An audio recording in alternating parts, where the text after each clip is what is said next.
It is the second edition of Nerd versus Noob, where our resident nerd takes on a noob in a variety of role-playing game scenarios. Now, for those of you watching for the first time, once again, welcome. I know nothing about role-playing games. I don't support them. I don't want to play them.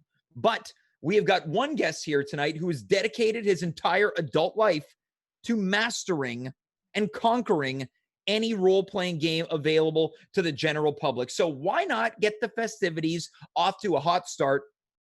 Let us begin week 2 of Nerd versus Noob and welcome our nerd, Marc Rowland, and our noob, Stacey Gagnidze, to At Home with James. That was an intro. That's what I call an intro. Very pleased with that. Marc, Stacey, how's it going? Happy Friday. Hi, happy Friday. Hello. Happy Friday. Well, already I can see which one of us, just by way of our general home aesthetic, is the nerd and which one is the noob. Stacey is living in a grown-up's home and Marc is in front of a bunch of coats. Yeah, jackets, shorts, Mm-hmm. a variety of things. So you keep your jacket and your shorts up on the coat hanger. I do have a coat hanger though on my door. Oh, Just nice. no jackets. Stacey, your thrown all over. coat hanger seems a little bit more decorative than practical. At this moment, yes, it is more decorative. I like having the option that I can hang up my clothes on the door. Where Marc is not only putting his jackets on coat hangers, but shorts as well.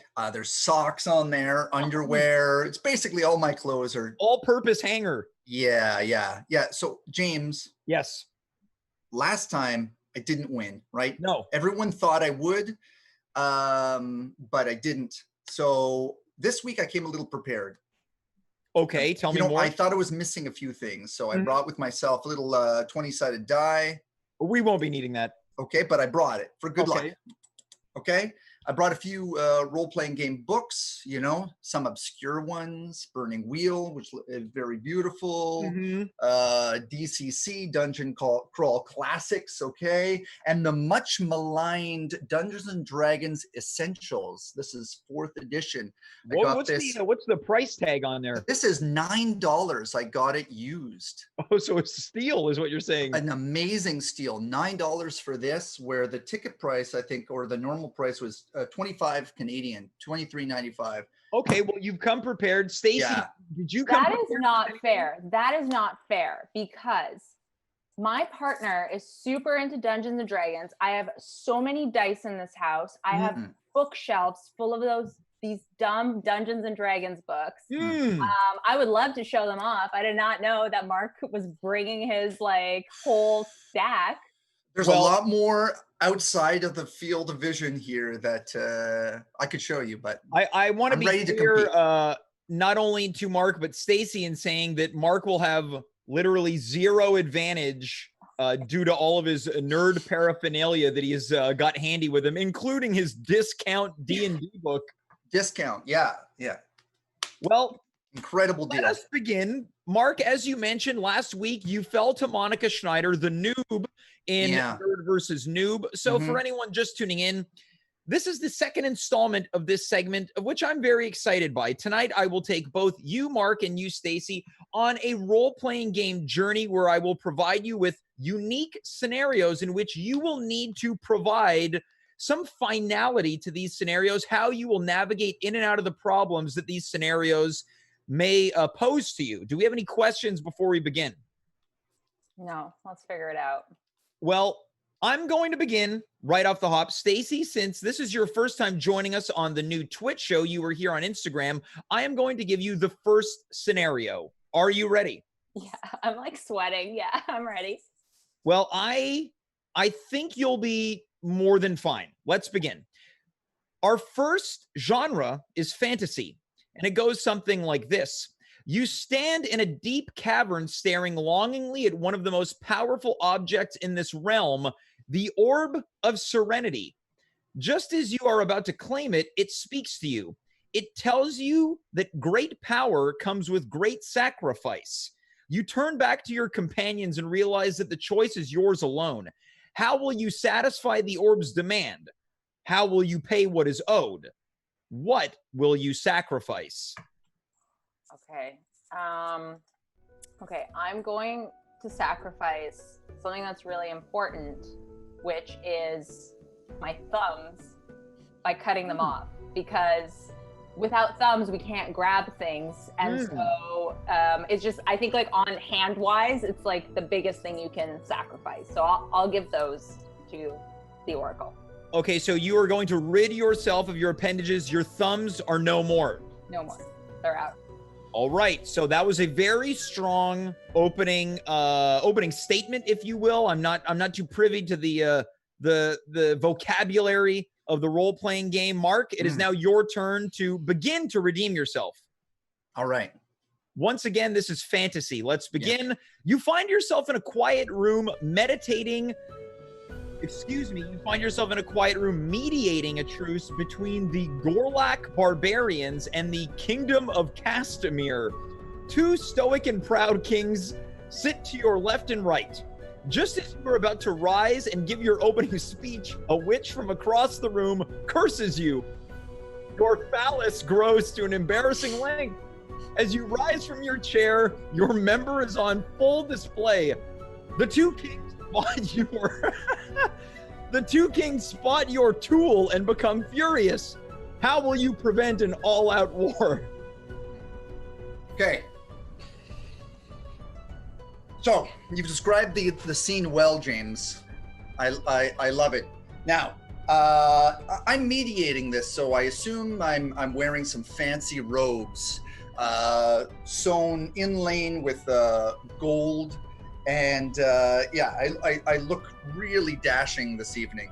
So I unveil my phallus in all its glory, and I say, kings of the barbarians and those of Castamere, what I present to you is a challenge. This here is the rod of judgment. He who can place this ring upon the rod before all others shall be the victor. And I toss the rod, spinning, glinting up into the air, and let the festivities begin. All right, so I wink over at the witch. Right. The rod of justice, we're not referring to your character's phallus, are we? I am, yes. I basically, I'm making it seem like it's what I meant to do. I understand. So if you are in the chat right now on Twitch, let us know so far who you think has the advantage. Mark has thrown his rod into the air, and Stacey has ridden herself of her thumbs. Are we ready for the next genre? Let's begin. Stacey, we are going to shift gears to sci-fi, and it goes something like this. You are a bounty hunter tracking a filthy fugitive on a remote planet called Ebos. Your trail leads you through a tribal village. Once you enter, the tribe's chief and their warriors corner you and proclaim that you cannot enter their ancestral forest. Unfortunately for you, that is where your fugitive ran to. How will you convince the chief and their people to let you through? Oh boy. You know what? I think in this scenario, I've just learned about. I've learned that we should respect like ancestral stuff and have some like respect and dignity and like not be colonialist. So you know what? I actually respectfully say I understand and I'm out of here and peace be upon you. So yeah, I know when to quit. Okay, so in our first genre, fantasy, you sacrificed your thumbs and now you are sacrificing your own journey in order to show respect to the locals. Yeah. Okay, this is a bold move. Let's move on. Mark, it is now your turn. Sorry, I was just working on some of my Warhammer models right here. You were painting some Warhammer models? Yeah, it's coming along. Okay, interesting. So it is now your turn. Again, we have shifted gears to sci-fi. You are a famous smuggler on board a Republic ship carrying over 1 trillion credits. Sounds like an easy job, right? The problem? In front of you stands 2 famous outlaws who had the same idea as you. Braxis Cavillion, and Ordo Thane. Those are the nerdiest names I've ever heard. They are pointing their space revolvers at you and each other. You are in a three-way standoff.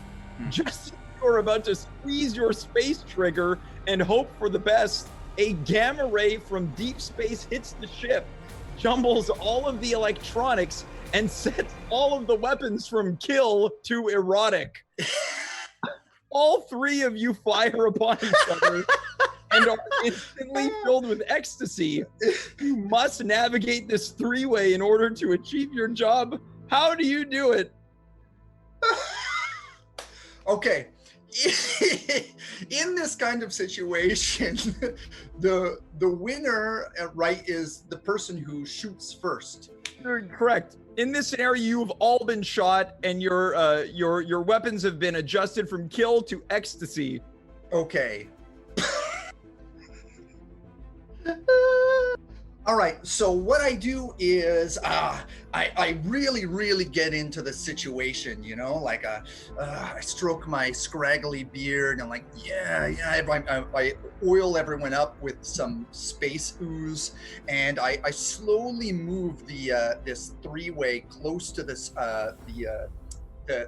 what do you call it, the airlock, and I'm like, you know, we're like really getting into it and we're getting close to the airlock, and then just as we all finish, they end up like in the airlock, and I punch the door closed and I eject them out into space, and they all like, they're like, and like an ecstatic sort of like face as they eject both literally and sexually into space. So you have used your power of eroticism to rid yourself of the people that are there trying to accomplish the same type of quest as you.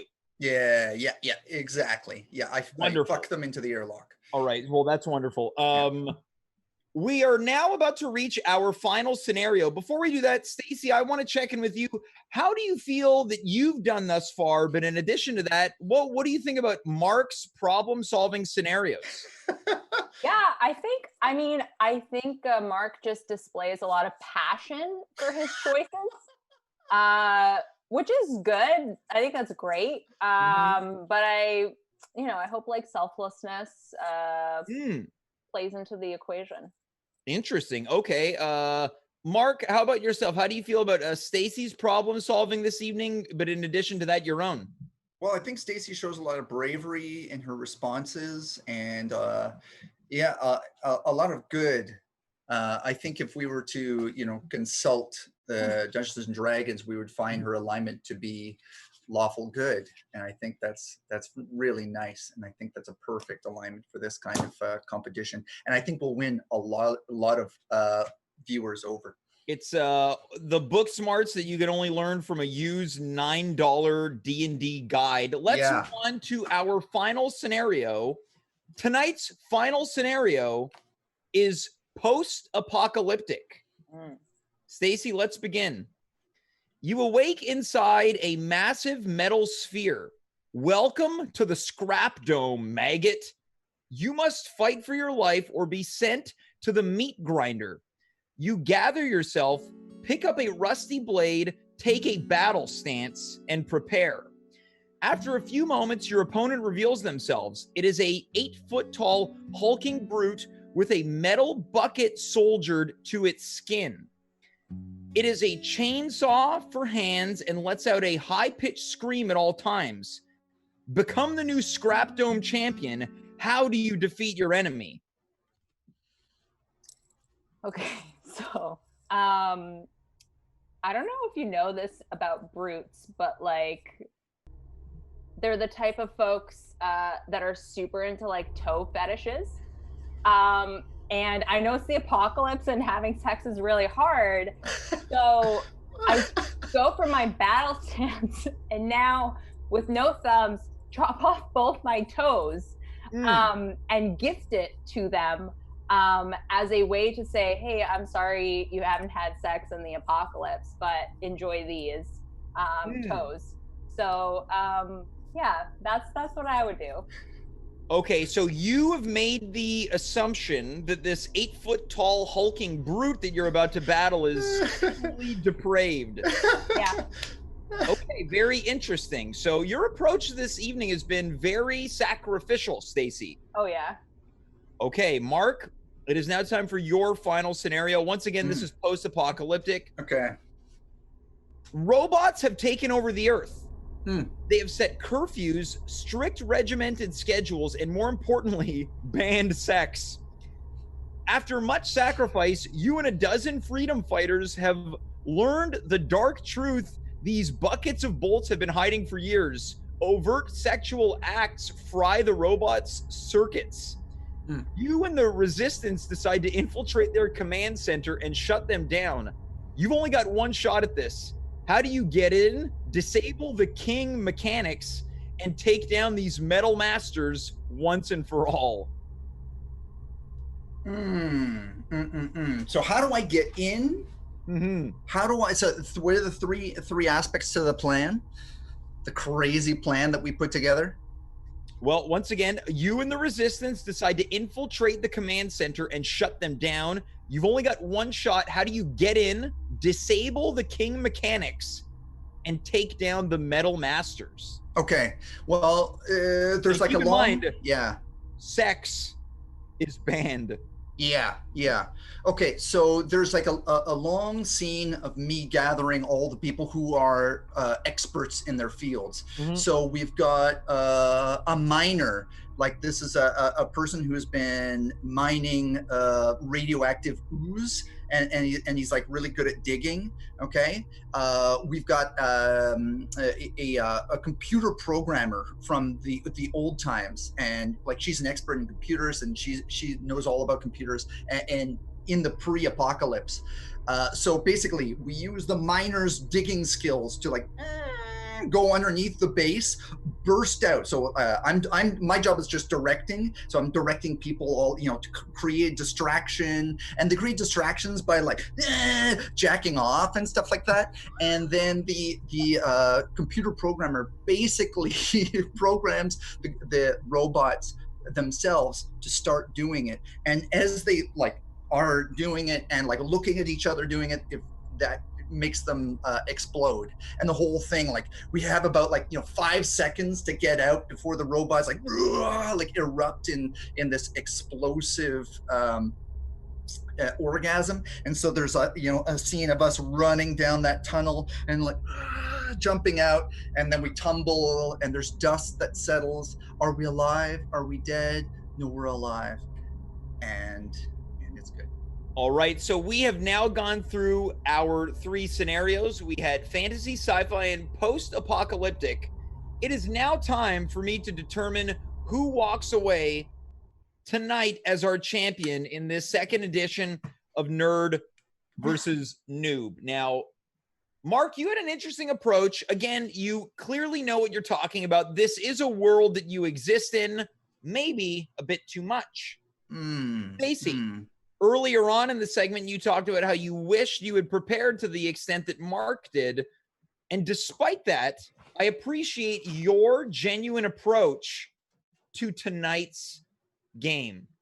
Now, before I declare a winner, do we have any final thoughts as to why you should walk away with tonight's trophy? I think Mark is so far gone in his fantasy world that he's lost touch with reality, and I hope that I've been able to bring a touch of the real world back. And Mark? Oh, sorry, James. I was so engrossed in Steve Jackson's Sorcery, The Crown of Kings, Part 4 of the series, which you'll know has some fans. Oh, wait, I will know? How will I? Yeah, exactly. Has some fans in your viewers. Anyway, why do I think I should win? Any purist would pick me, knowing like all the nuances that I hit exactly. They'll select me as a winner. Right. Anyway, what page was I at? Well, I'll let you figure that out. This is really difficult. This was much closer than it was last week. Again, Mark, you came in with precision. You know what you're doing. Stacey, again, you had a very genuine approach. But looking at both of you, knowing that I need to declare a winner, tonight it is clear. Stacey, you have won tonight's edition of Nerd versus Noob. It was really close. But once again, Mark, you're far too sexual. You are far too sexual. I don't know what's happening, but you keep getting a little bit too erotic with your responses. And I don't know what type of show you think this is, but again, Stacey, your answers were very sacrificial and respectful of other people, where Mark seems like he's on some type of sex quest. Yeah, so you're right. You're right. You're right. I'm concerned that being in some form of self-quarantine is getting to Mark. Stacey, clearly living an enriched life as a married person in a room with only a decorative coat hanger has benefited you in more ways than one. Stacey, you are tonight's winner of Nerd versus Noob. Thank you. Oh, congratulations, Stacey. Next time, Mark. Next time. I wish you the best of luck. Yeah, thanks a lot. I hope you roll a 20 next time. Thank you. A natural 20. Yeah. Well, I better go put an undercoat on these models. Thanks a lot, James. That's Marc Rowland and Stacey Gagnidze. Another edition of Nerd versus Noob.